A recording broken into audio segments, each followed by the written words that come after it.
Right, here we are. Okay, welcome everyone. This is LinkedIn Live, and I am Dr. Pamela Larde. I am the Director of Education here at the Institute of Coaching. And today I am really excited to bring a really important conversation to you all. And we're going to look at grief. And the role that coaches can take in that, but the fact that we also experience grief ourselves and how we might be able to address that with our clients as well as with ourselves. So, just to give you a little bit about our guest today, Dr. Chinasa Elowe is an award-winning professor. She is a TEDx speaker, a grief coach, and CEO and founder of True Titans Consulting Group. So her work centers on creating spaces for authentic conversations about grief to foster more holistic and compassionate support in our communities. So through her grief coaching practice, she walks alongside individuals to navigate loss of all kinds and help them move forward with empathy and care. And I also want to mention that she is also the host of Grieving in Color podcast. And in this podcast, she explores ways that grief shapes our daily lives. She's also a professor of educational leadership and higher education at Kennesaw State University, and her expertise has been featured in USA Today, Better Homes and Gardens, the Journal of Higher Education, the Journal of Negro Education, Journal of Student Affairs and Research Practice, as well as other outlets. So let's go ahead and get this conversation going. Welcome, Dr. Elowe. Hey, How are you? thank you for having me. I'm so glad to be here and excited to have this conversation. Yes. And just kind of knowing you personally and professionally, it's been amazing to watch your journey and this really unexpected pivot into the world of grief. We all experience it, but we don't all necessarily know what to do with it.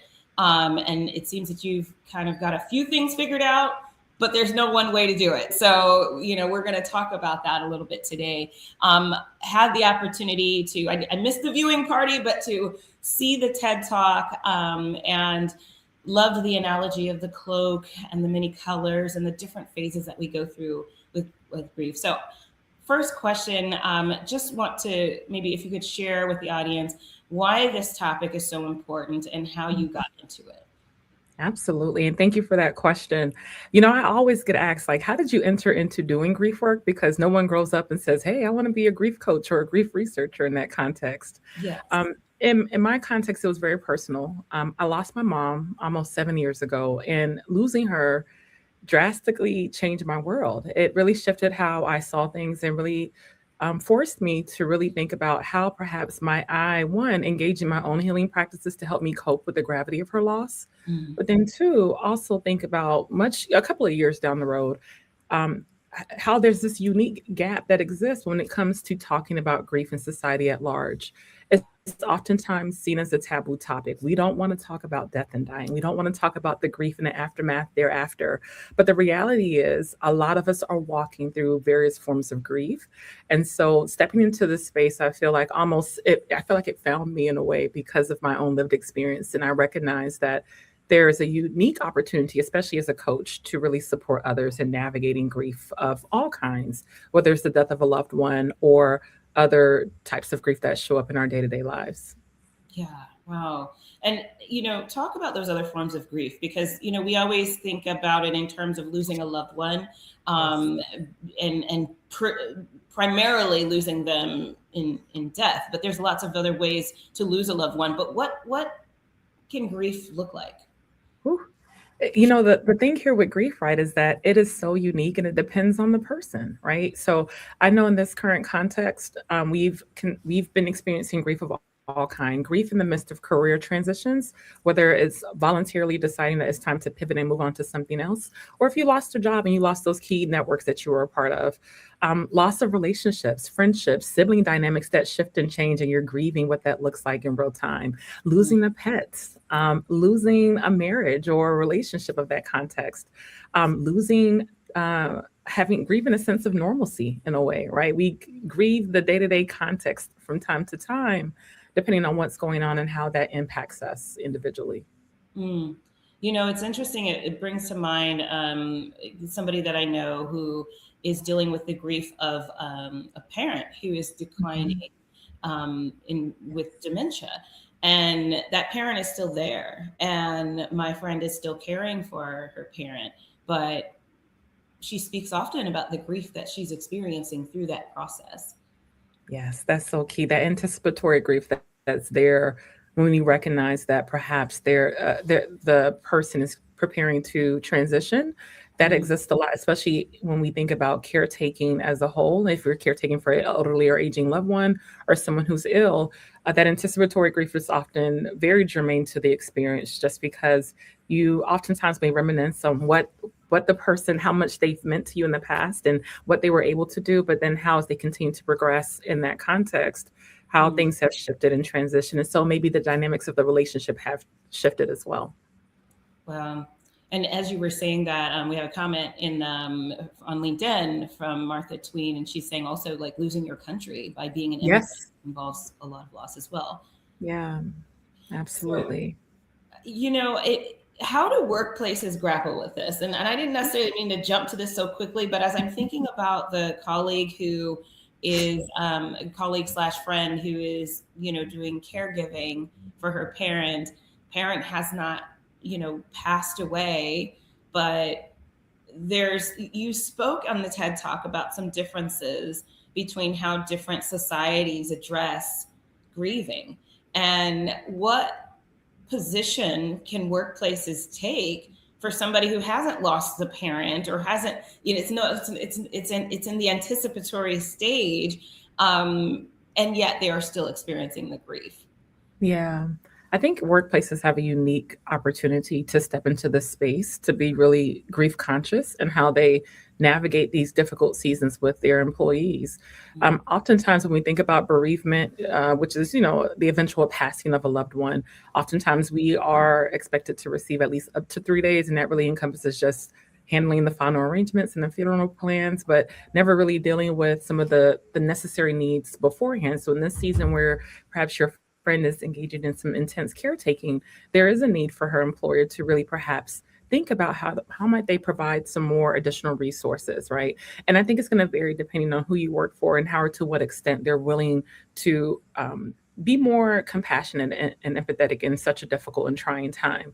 I think Mhm. employers can really acknowledge what the lived experience is while also thinking about how they may modify work accommodations, whether it's maybe perhaps more remote work, and maybe thinking about the workload that may be a component of what the employee is navigating. But I definitely think it would be on an individual case by case basis. And it's going to be up to the employers to really, again, step into this space where they're willing to be more compassionate.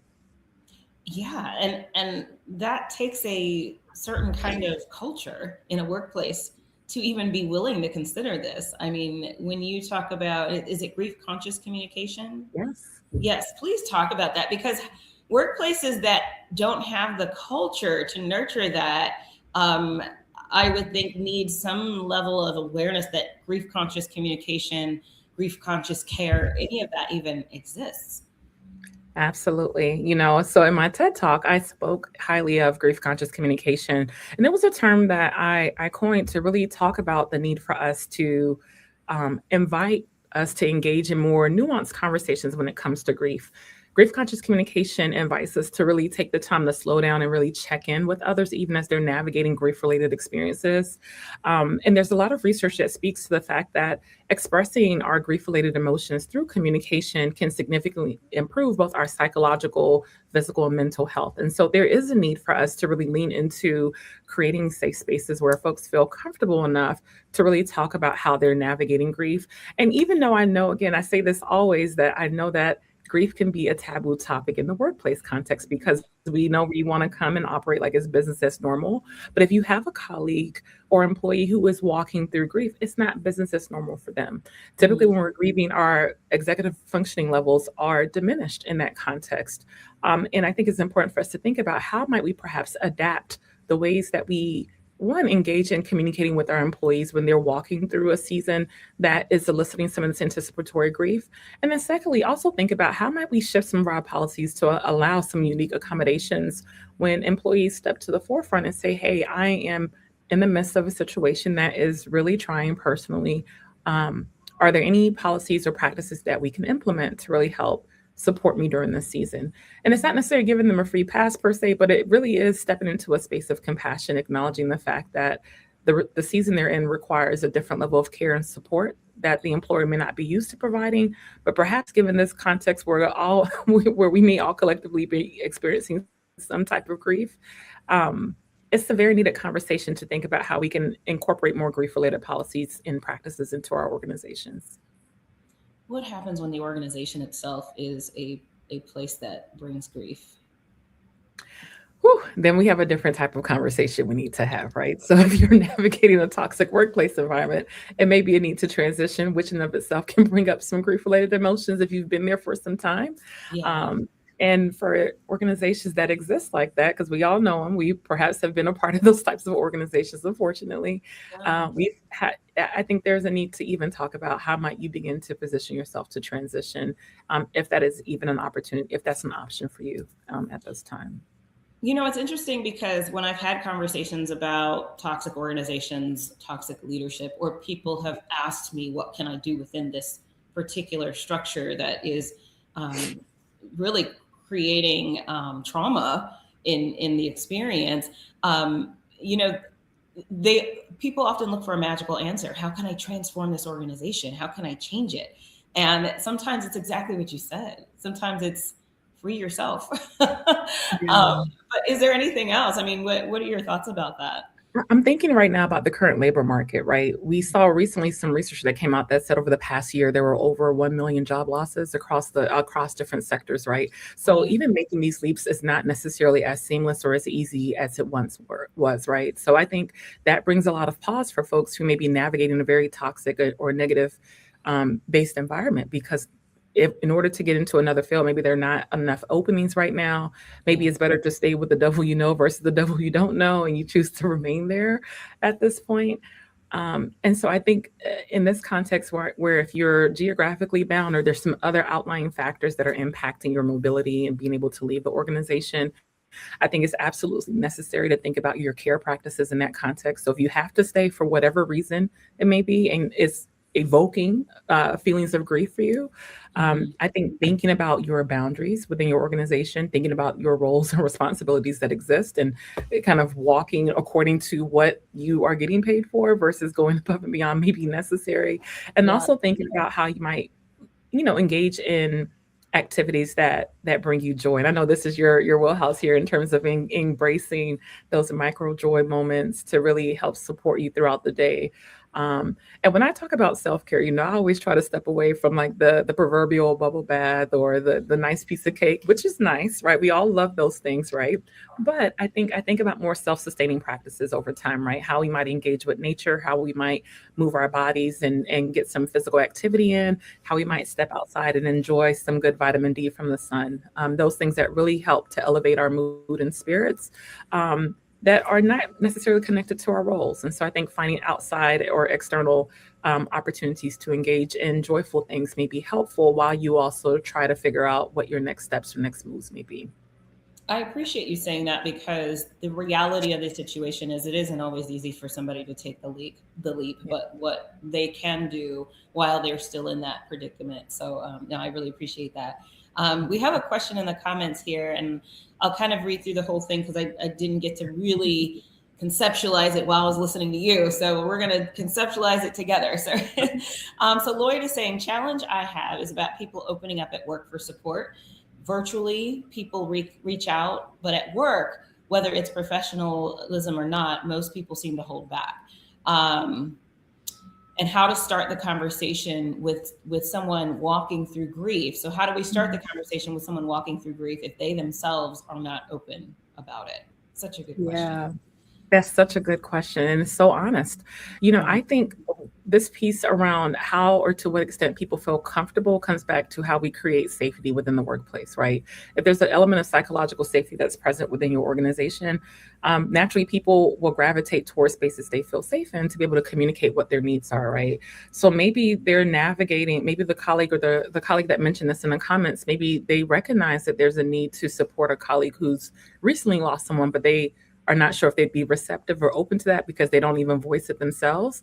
Mhm. I would, I would still think about a couple of things in this regard, right? So perhaps even thinking about how, maybe not in the context of a group, but even having going out to lunch with a colleague, sitting down with them and just doing a general check-in. You may not necessarily have to ask them about their loss, but I think just making a good faith effort to sit down and see how are you doing, offering support in this context, right? Thinking about perhaps, if there's a project that you two are working on, or there's an upcoming presentation of some sort, seeing if they would like some support. Because I hate to assume what people need when maybe work is their way of coping, because sometimes we cope with just busying ourselves when we're grieving. But if they feel comfortable enough, hopefully they'll share. And if they don't share, I wouldn't take it as an indictment on yourself that, hey, well, they're good. They don't need me. Perhaps they're getting that support from somewhere else and they don't want it to necessarily come from their employer, which is fine. I think it Yeah. just depends on the individual and how or to what extent they feel safe and comfortable enough to engage with those in the workplace. But I still think a good check in can be helpful. Sending roses, even as they walk through that season, or a gift card can be helpful, right? So, thinking through what are ways we can demonstrate support without being too overbearing might be beneficial in this context as well. Yeah, no, that's great. One of the things that I personally am guilty of is that I don't always know what to say. Mhm. And I know there's taboo. There are taboo things that we see all over the internet. Don't say Yeah. this. Don't say they're in a better place. Don't say this. So there's a little bit of paranoia that one can experience in terms of how do I adequately support this person without saying the wrong thing. Is this a matter of training? Is this how does one get to that point of being a good supporter? I know. I think this is such a good question because it comes up all the time. Like, I don't want to say the wrong thing. I don't want to make a mistake right here. I think Yeah. simply just being human will go a long way, right? So, what I mean by this is this: there's no right or wrong way to, one, grieve. One, two. I think when it comes to things to say, I think just presence speaks the world when we're Mm. grieving. We don't always have to come up with these platitudes, and to your point, saying, "Oh, they're in a better place," or, "Well, at least you have some time back," or whatever blanket statement you may want to insert here, right? And I you're think coming just simply saying, "Hey, I know that this may be a challenging season. Um, I would love to see how I can perhaps support you." If you know that there's something coming up that may be, triggering or monumental, just again having a conversation with the person to see how or to what extent they may want support is helpful. Mhm. Um, I think, depending on the person, some people welcome, sharing memories of their loved ones, right? So I think not necessarily forcing them to, but again, Yeah. if the individual who's experiencing grief feels safe enough to share, they may welcome the opportunity to share memory, or to accept the support, knowing that their capacity is low. And Mhm. so I think we present ourselves as ones who are willing to sit with someone who is walking through that season, just offering presence, not feeling like you need to fill the air with hollow words, because at the end of the day, when you're walking through grief, words don't really have much impact, because if you're not bringing back the loved person from the dead, if you're Yeah. not, if you're not offering anything that's comforting, you're just saying what's been repeated, it's not necessarily helpful in that context. So I think we can customize our approach by simply just lending an ear, sitting in silence with them, just acknowledging, hey, I understand this may be a challenging time. I'm here to talk anytime. You want to go out to lunch? Mhm. And don't avoid them. Sometimes we avoid because we're like, okay, I don't know what to say, so I'm just not going to go there. They're not a leper. Right. Like, be willing to engage Yeah. and um, and do the simple things to just let them know that you care. And I think that the intention behind that is going to be really important in terms of being genuine, not offering lunch, but you really hope they say no. And, just again, words. I think what you just said really stood out to me when you said that at the end of the day, words really aren't the most important thing. Mhm. It's presence. And, that says a lot. Yes. We have a couple of other thoughts here in the comments. Karen is saying this is such an important topic to dissect, from internalizing the loss, toxic positivity, which is exactly what you were just describing, um, coping skills, and the resilience process when life is disrupted. And I love the statement "when life is disrupted," because that's Mm. one really, I think, great way to describe grief. But there's a question also. The question is, how about how to start a conversation with ourselves to navigate grief? Ooh, that gave me pause. That's such a good question. Yeah. Oh, Because when you think about even starting that conversation, we have to step out of this place of denial sometimes, depending on who or what was lost, right? Because sometimes it's very hard to accept um, who is no longer with us, right? Mm. So I think about very personally, even when my mom passed away, there was a small time period where I had to get to the space to adjust my thinking and shift from present tense to past tense, right? And begin this very hard and difficult dialogue of just acknowledging the fact that she's no longer here, right? Mm. And I think sometimes that piece in and of itself takes time. Yeah. um, I think when it comes to grief, I never put a time frame. I don't care what or who was lost in this context. I think it's going to be your own individual process. And then as you intentionally decide you're ready to start moving forward, you determine what that looks like, right? So for some, it may be like right now, I'm just trying to cope with the day to day. I know I still got to wake up, but maybe have some other caretaking responsibilities.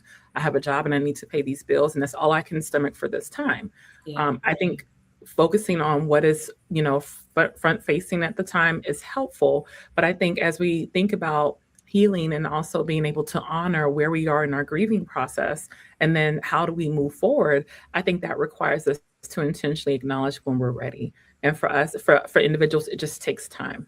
And I think time is the greatest outlier here because there's no prescriptive time frame to say, okay, within 3 weeks you'll be okay and you're ready to move to this step. No, it's not that prescriptive. You have to determine for yourself what that may look like. And I think we have to give ourselves the grace to not have it all figured out in the beginning, Mhm.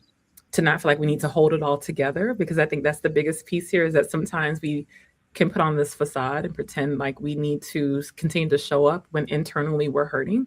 And so I think a piece of this honesty with ourselves is also recognizing that I can't do this alone and I Yeah. need some support. And so I think that's where a therapist is helpful. I think that's where grief coaching is beneficial as well, when you're ready to intentionally talk with someone who can help guide you towards that futuristic aspect of where you're going to Mhm. support you as you move forward in your healing process. And that's a perfect pivot because one of the earlier questions, which I intentionally held for this moment, which is where can we get trained as a grief coach? And along with that question, though, is what is the role that a grief coach has? What does that look like? Yes. You know, Absolutely. So I think there are a number of ways to become trained, right? So I'll mention just personally my credentialing is I'm a ICF credentialed coach, but I did pursue additional grief coaching training. I believe from the Institute of Life Coaching, right? And I think there are a host of different organizations at this point who are also starting to offer more grief related coaching, just given the context we're navigating as a world at large, recognizing that this is a very salient part of our day to day experiences. So we are all individually and collectively walking through some form of grief on a daily basis. And so there is a need to think more holistically. How do we provide that support? Grief coaching is definitely an outlet with that, right? mhm. When I think about grief coaching specifically and how I conceptualize and frame it, I think about it from the vantage point of being able to support folks when they are at a space and time where they are thinking intentionally about how they want to move forward. Particularly when it comes to the loss of a loved one, I oftentimes do not take on grief coaching clients within the first 6 months of the initial loss. Okay. I recognize that a big piece of just coping with grief, especially when it comes to the loss of a loved one, is needing more specialized support that may come better from a clinician or therapist. And so I think the initial couple of months is just really figuring out how you're going to cope with the gravity and the weight of the loss itself. Mhm. And I think those 6 months are very pivotal for that type of work, right? So I'm always very mindful when I'm working with clients to understand what has their grieving process look like, what does the time frame look like. Even though I know they're still grieving over a course of time, those initial months are very pivotal. From the 6 month mark on, when I step into supporting folks from a grief coaching capacity, a lot of that work really focuses on, okay, how do you want to intentionally honor who or what was lost as you move forward? For some, it's really thinking about strategically for themselves, okay, this is where I am. I really want to think about how I mobilize my physical activity to help support me as I move forward. Some of them may want to start thinking about some monuments or rituals they may want to put into place to really honor their loved ones. Mhm. Folks have done it in a variety of different ways, from starting scholarships to planting a tree, you name it. It spans the gamut. But I think that provides a unique opportunity to help folks continue to work on their healing process as they move ahead. And this, again, just wanting to remind everybody who maybe wasn't here with us in the very beginning, but this spans across all different kinds of grief, and Yes. not necessarily the loss of a loved one, but the loss of a lot of different things that Yes. we can experience. Um, one of the things, and we have about 5 minutes, and I didn't want to miss this, but it struck me how you spoke about the loss of your mother and how there was a 2 day um, celebration of her life. Mhm. And there are so many different ways, just across cultures, that we celebrate the loss, that we mourn the loss, um, and how we even talk about it. And I'm just wondering if you could just touch on how we, just comfort levels and how we talk about and address grief from a cross cultural standpoint. It's a big question for 4 minutes. No, I think it's a great question, right? Because to your point, depending on who you are individually, your cultural upbringing, the ways in which you grieve may vary and be different, right? So I'm Nigerian American. For Nigerians specifically, and then even there's a faith-based component to this for my mom and my family specifically that also played into kind of this extension of this of her funeral and her final resting place, right? So some of this was really thinking about how my mom wanted to be honored because she did have a terminal illness. We were able to have more extensive conversations up front, and I know everyone is not afforded that, right? But depending on your cultural traditions, that may dictate very well what that looks like from a cultural standpoint. And so I think um, one thing I want to bring into this question actually is just how employers make room for the various ways our cultural practices show up when it comes to some of these final rites and burial rituals that we have to do from our standpoints individually, right? To really um, make room for that and to really honor where people are and how they want to honor their loved ones, because I think at times we get worried about PTO or missing work or Yes. projects and things like that. But Yeah. if you have a very extensive process that's culturally bound and you want to honor them, then I think employers also have to think about how or perhaps can we flex our practices to really afford people the opportunities to really lay their loved ones to rest in ways that really honor their loved ones, but also give them the chance to grieve with their trusted loved ones and community members as well. Yeah. Thank you. I mean, that these each of these topics have their own episode, Yes. which is why you have a podcast. Um, any final words that you have for coaches who are watching and thinking about, how do I integrate this into my work? Yeah.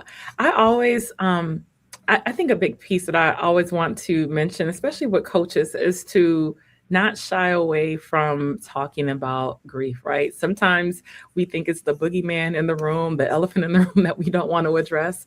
But I think it's very necessary for us to, as coaches, be willing to lean in and enter into this space. Because a lot of times when we talk about coaching, we talk about entering into a container with our clients to really support them. And I think even in this capacity, as a grief coach in my context, I think it's important to be able to, one, build capacity to do that. Because I think when you are walking through your own grief, stepping into a container with someone else is walking through grief can sometimes feel like a very daunting task. And so I want to encourage us to not shy away from that, but to look for ways we can build our capacity, right? And I'm always big on mentioning that I don't think coaches should leave themselves outside of the care equation, right? And what I mean by that is we lend our ear and our time and our expertise to supporting our clients in a variety of different ways, right? But oftentimes we leave ourselves out. We leave ourselves outside of this care loop where we're caring for everyone else, and no one comes back to check and see how we're doing, right?